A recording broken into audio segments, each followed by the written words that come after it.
Jadi sekarang Anda jelas bahwa kita punya 3 jenis pikiran. Pikiran sadar, pikiran bawah sadar, dan pikiran nirsadar. Pikiran nirsadar ini biasanya orang masukkan juga ke dalam pikiran bawah sadar. Saya akan jelaskan perbagian apa saja fungsi pikiran ini. Yang pertama pikiran sadar. Pikiran sadar ada 5 fungsi. Yang pertama yaitu fungsi analytical, rasional, memori jangka pendek, willpower, dan faktor kritis atau critical factor. Pikiran bawah sadar pada lokasi yang disebut sebagai modern memory area itu gunanya untuk apa? Menyimpan belief dan value kita. Kemudian tempatnya habit atau kebiasaan, menghasilkan emosi, tempatnya emosi di situ. Tempatnya memori jangka panjang, kepribadian, intuisi, kreativitas, persepsi, punya kemampuan penyimpanan data yang tak terbatas, unlimited, dan sulit untuk dirubah datanya.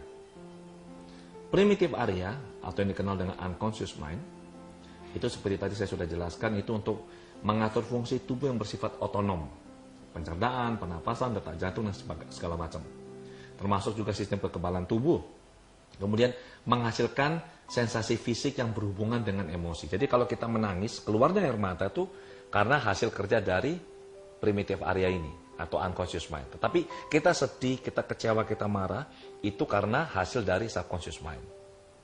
Nah, karena ada conscious mind dan subconscious mind, maka kita perlu menembus faktor kritis untuk bisa masuk ke pikiran bawah sadar atau subconscious. Itulah sebabnya kenapa dibutuhkan cara untuk bisa masuk ke subconscious, untuk bisa melakukan terapi dengan efektif. Ada 5 cara untuk bisa menembus faktor kritis. Jadi kita berpindah dari pikiran sadar ke bawah sadar. Yang pertama adalah dengan repetisi. Mengulang. Ini yang dilakukan oleh kebanyakan orang dengan mengucapkan sugesti atau afirmasi. Sebenarnya tujuan mereka adalah mereka membuat bosan critical factor ini sehingga bisa tembus ke bawah sadarnya. Cara yang kedua adalah dengan identifikasi kelompok atau keluarga. Jadi kalau kita masuk ke dalam satu keluarga atau kelompok, maka nilai-nilai hidup, beliefnya mereka itu akan diterima oleh pikiran bawah sadar kita tanpa ditawar. Yang ketiga adalah informasi yang disampaikan oleh figur yang dipandang sebagai figur otoritas. Ini penting, kata dipandang atau dianggap. Apabila seseorang yang dipandang punya otoritas mengatakan sesuatu, maka critical factor dari seseorang yang mendengar tidak akan bisa melakukan penolakan. Jadi langsung masuk ke pikiran bawah sadarnya. Cara yang keempat adalah dengan menggunakan emosi. Jadi saat emosi bergejolak, maka saat itu pikiran bawah sadar itu terbuka.